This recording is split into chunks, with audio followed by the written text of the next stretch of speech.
Well, hello, beautiful souls. I hope you are all doing well. I am coming to you from my car once again. Lately seems to be the only place that I have to bring these messages where I can concentrate and where it's quiet. I wanted to talk a little bit about forgiveness. And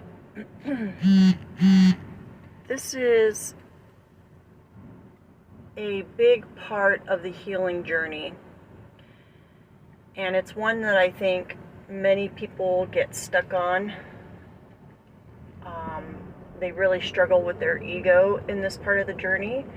And that's not right or wrong. It's just part of the journey, and most people will either come around to it or they won't. And that is their choice. But it is a very crucial part of the healing journey. So I'm going to talk about this obviously from my perspective, because I'm not here to tell people what to do. I'm only here to share what has worked for me, in the hopes that it'll resonate for people and that's something that's practical that you can apply in your own life to help you on your own journey. Now, I've had plenty of people in my life that I've had to ask for forgiveness from. Really, bro? Sorry, someone just made an illegal left turn. There's my road rage coming out. Anyways, I've had to ask plenty of people for forgiveness in my own life. That is equally just as difficult many times because we're having to humble ourselves and take accountability, which I just did a message about. But today I want to talk about two things. I want to talk about giving forgiveness and then self-forgiveness. So we'll start with the giving forgiveness. A lot of times when people are not ready to, they have a hard time with forgiving people that have wronged them. The issue with that is that we tend to hold on to anger and resentment when we choose not to forgive. And by holding on to those emotions, we are actually keeping ourselves stuck in that heavier energy. And that makes it harder for us to move on and to continue on that healing journey. So what is the trick then? How can we get to the point of being able to forgive someone, genuinely forgive someone? Cheese squeeze beep jeep. Sorry, that's a game we play. If you know, you know. Anywho's, I come back around here. I get so distracted. Squirrel when I'm driving. So giving forgiveness. What is the practical way to do this? Right? Because I'm all about practicality. The trick with giving forgiveness is the needing to understand and empathize with the other person's situation.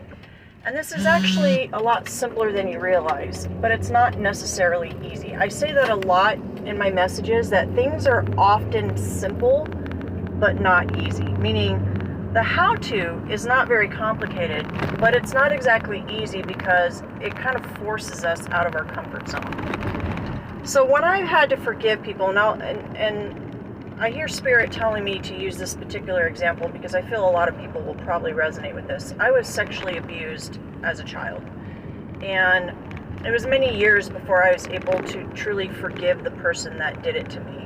And there were several instances, but I'm speaking to one particular instance with an older gentleman.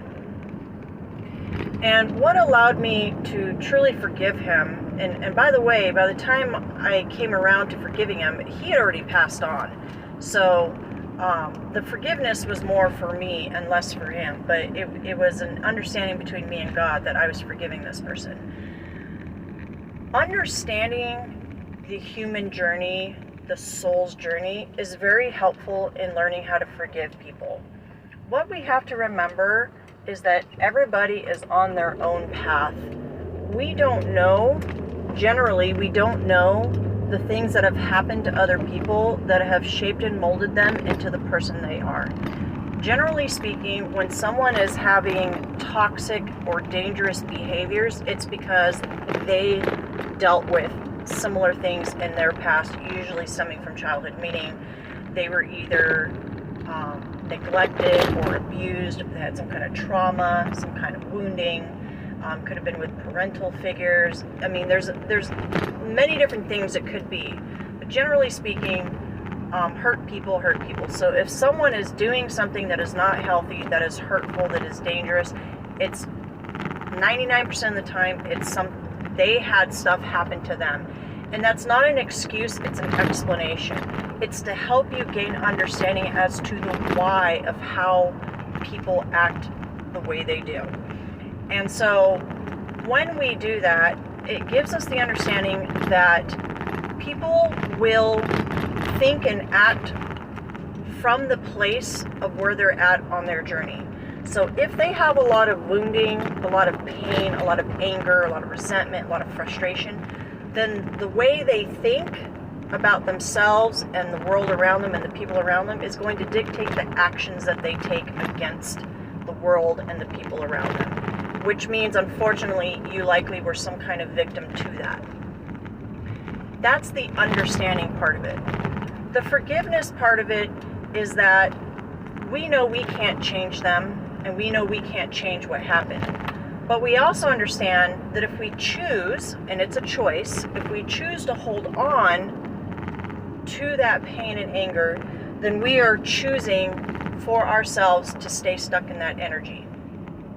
That is our choice.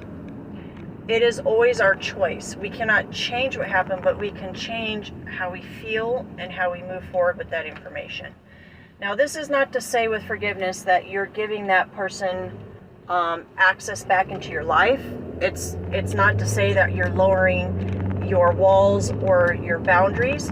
You absolutely have the right and the responsibility to maintain healthy boundaries in all your connections, whether it be with friends, family, romantic partners, co-workers, whatever the case may be.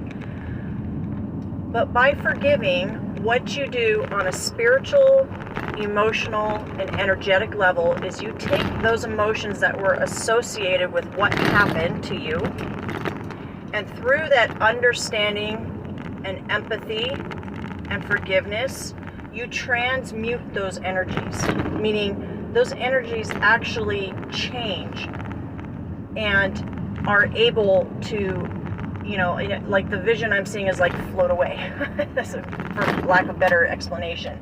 You're transmuting the energy because you're no longer angry at the person. You no longer resent them because you understand that they did what they did from the place that they were at in their life. That doesn't excuse their behavior. And the nice thing that we can always remember, no matter what religion you believe in, universal truth of karma is what goes around comes around. What you reap is what you sow. Do unto others as you would have done unto yourself. So you can know without a shadow of a doubt that when people do wrong, that comes back onto them whatever way the universe and God sees fit. So people are, even if the justice system misses something, which happens a lot, you can know for certain that they are going to receive a karmic lesson that is going to even the playing field.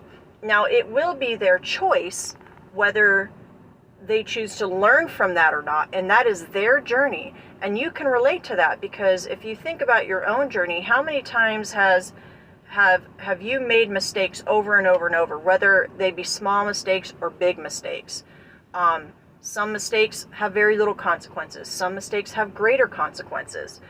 But there's been points in your life where you've made the same mistakes over and over, and the universe kept presenting you with these karmic lessons. And what those were opportunities for you to learn and to grow. And eventually, when you had enough of these karmic lessons, you were emotionally ready, spiritually ready to accept and take accountability.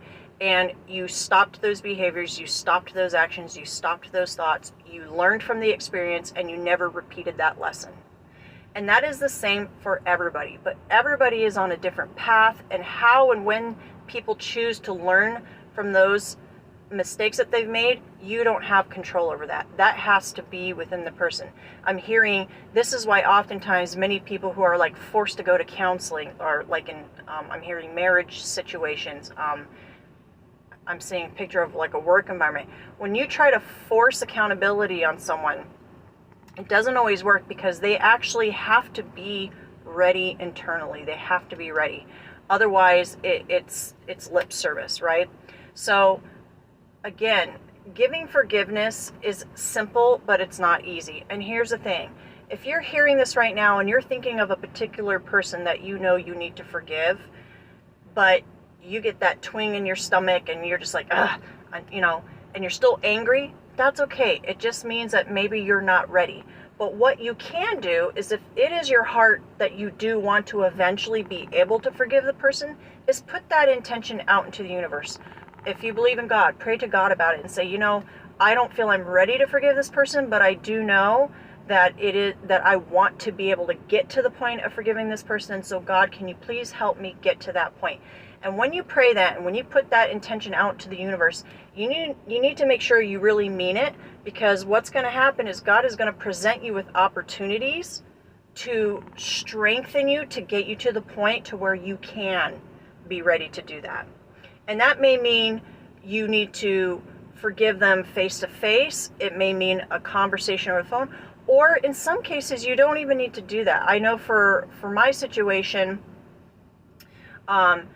there's been a few times where I knew I did not want to speak to the person or ever see the person again, but I communed with them in spirit, and I talked to God. I said, God, I don't feel it's safe necessarily for me to talk to this person face to face, but I do want to forgive them. So can you please pass this message on to their spirit, to their soul, to their consciousness, that I do forgive them.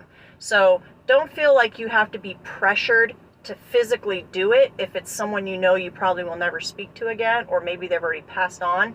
But you absolutely can put that out into the universe. You can give that to God. And let me tell you, when you truly are able to get to the point of giving forgiveness, the peace that you receive is amazing. It's wonderful. The memory doesn't necessarily go away, but the emotions that were tied to that memory will no longer be negative and heavy feeling. You'll just have like a picture of the memory. And oftentimes, if you've been stuck in a cycle of trauma where you've been reliving that trauma over and over, once you are able to truly forgive and move on, that cycle will stop. And I'm sure for some people, you probably, especially if it was something traumatic, you might never really ever think of it again unless something triggers you to think of it. But so that's that. Now the next part of this message is the self-forgiveness. And this is a very, very, very important part of the healing process, because a lot, if not most, of the forgiveness that we need to experience is by forgiving ourselves for the mistakes that we've made. Oftentimes we're praying for forgiveness, but God will flip that back around on you and say, I already forgave you because I already knew before you knew that you were going to do that. Who you need to forgive is yourself. And that can be really hard because you're fighting your ego. You're fighting expectations. You're fighting society's ideas. You're fighting religious ideals of what you should do or shouldn't do, and how you should be forgiven or how you shouldn't be forgiven. And that can be very confusing. So what I would say to you in this instance is to go within, and with everything I just said about compassion and empathy and understanding the human journey, the soul journey, and that we act according to where we're at on that journey. That's not good or bad, it just is what it is. So if you have done things that you are not proud of, and again, the Holy Spirit is telling me about my parenting journey, because that's something that I'm heavily working on right now. I've had to learn how to reparent myself. And so in that journey, you know, I started having kids back in 2005. So there was a lot of damage done between then and now because of my lack of, great examples growing up. And God bless my mom and dad, they did their very best. But, as is the case with many people, they had their own things going on. And so they were just doing the best they could do. And that necessarily wasn't always the best for me. And so through that process of understanding how this works, I've had to go within and give myself forgiveness for those times in the past where maybe I wasn't the best parent I could have been. Maybe I did make poor decisions. And honestly, most of the time when we're making these decisions, in the moment, we're not thinking we're making a bad decision. Yes, there are times that we know we're making bad decisions, but many of the times we really are just thinking we're doing the best we can do in that moment. And it's not until retrospect that we realize, oh wow, that probably wasn't the best decision. So going within and forgiving yourself and giving yourself that compassion, because let me tell you something, if you're a Christian and you believe in God or many other religions, the creator of this world created us already knowing that we have an ego, already knowing that we were going to quote unquote sin and make mistakes. The creator already knew that, and he's already forgiven us for everything that we've ever done, because he created us and he already knew what we would and wouldn't do. And so it's up to us to look at ourselves through the creator's eyes as a perfect, beautiful, whole soul, a soul that is unconditional love. And what does unconditional love mean? Means that we understand that we're not perfect in our humanness, that we're going to make mistakes, that we are flawed. But the point is that we're constantly learning and growing. When you know better, you do better, and that's the point. And so when you go within to forgive yourself, it's okay to be honest and take that accountability and say, yes, I made these decisions. They weren't the best decisions. However, in that time of my life, I did the best I could with where I was at on my journey. Maybe I was dealing with depression. Maybe I was dealing with addiction. Maybe I was dealing with an unhealthy or a toxic home environment, or, an unhealthy partnership, or, whatever the case may be. Okay. Give yourself that compassion and empathy so that you can forgive yourself. And remember, you can't change the past. However, you can take what you've learned and you can reflect on that, and then you can choose to make those changes going forward. Change your thought processes, which will help change your behaviors and your actions. So those are the two biggest parts of the journey, I think, that are really super important in the healing journey to, and what is the end goal? The end goal is to achieve peace. Peace within our hearts, peace within our minds, peace within our energy, because that makes living our life much more enjoyable, so we can be more in the present moment. Spirit wants me to go just a second into this. So many people either live in the past, reliving things that they can't change, or they live in the future worrying and stressed out about what they can't control because the future hasn't happened yet. And when you're living in the past and in the future, which by the way don't even truly exist, you're missing on the gift of the present. And the gift of the present is the whole reason we are here on this planet. We are here to enjoy the present moment.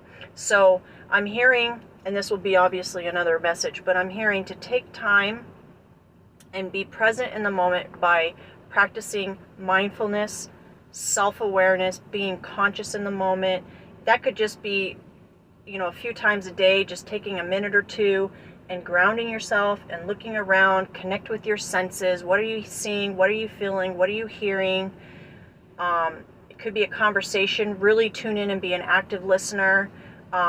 If you're, I don't know why, but let's not go off on that tangent. Spirit's saying that will be another message. But that is something that can help you in this process. So anyways, I don't want to go too long and repeat myself. So I hope this message was a blessing to you. I really hope that it helps you on your own journey. And y'all have a wonderful, blessed day. Namaste.